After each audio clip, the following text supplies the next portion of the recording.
Welcome back to our program. I am Jitanji. Have you heard this quote? Could it be that Filipino food, the underdog of Asian cuisines, is having its moment at last? Well, if you haven't, the New York Times said that. And I'm really excited to share this with all of you because there's a delicious new documentary and we have to support it. Filipino-American filmmaker Alexandra Cuerto is here and she answers this question in her film.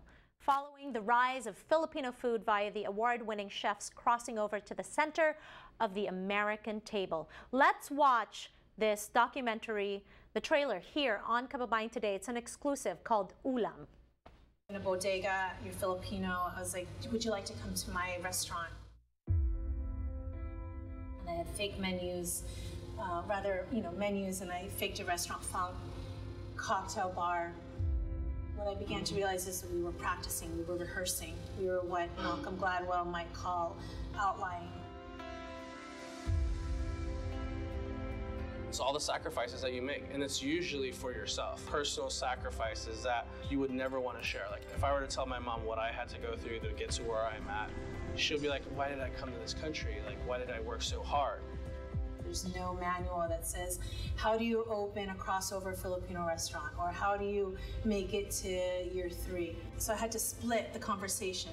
How do you run a restaurant? And then how do you represent Filipino food? First off, Filipino food is from your home. You know, there's 7,107 islands and everybody claims to have the best adobo. But nobody's adobo is better than my Lola, right? Or your Lola. I just realized that, why don't I make this food? It's the one that resonates to me the most. It's the one that I have infinite memories of. I think the impact of Filipino food becoming popular is just almost justifying our culture.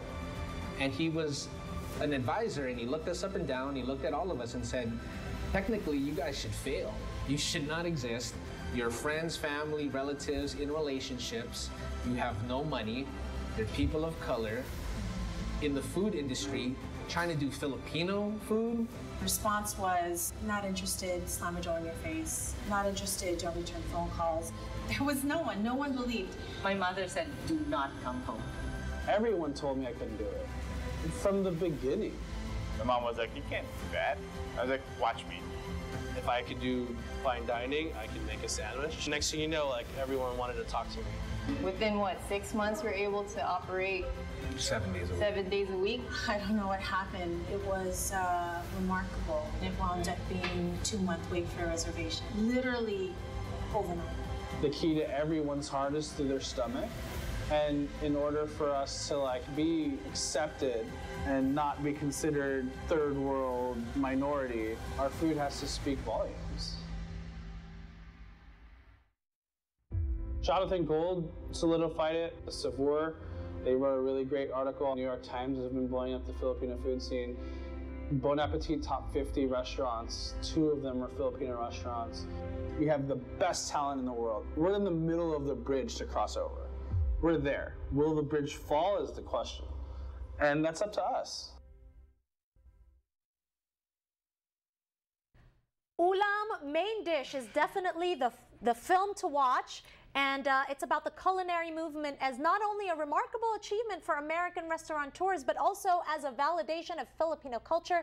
The film confronts issues inherent in representing both Filipino and American identity and challenges from both the Filipino community and the world at large. Kasama natin, of course, the filmmaker is here, Alexandra Cuerto.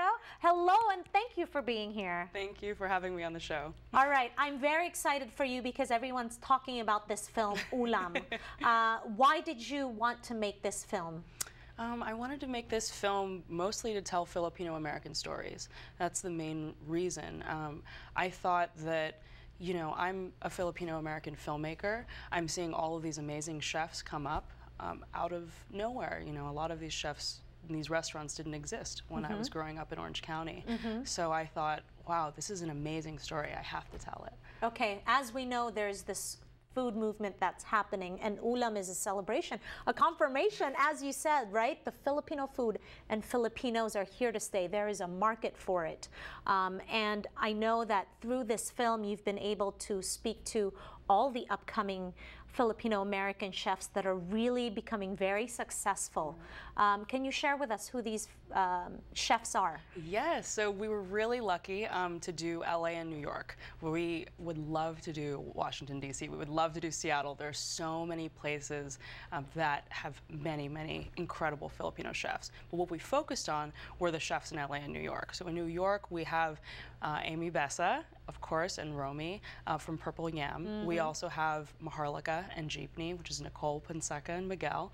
And then we also went to LA. We did Egg Slut, which is an amazing name, with Alvin Kailan, and Unit 120, which then became Lhasa, which is the Valencia brothers. That's right. We also did the Park's Finest. We really went around. Yes, we tried to get absolutely. everybody.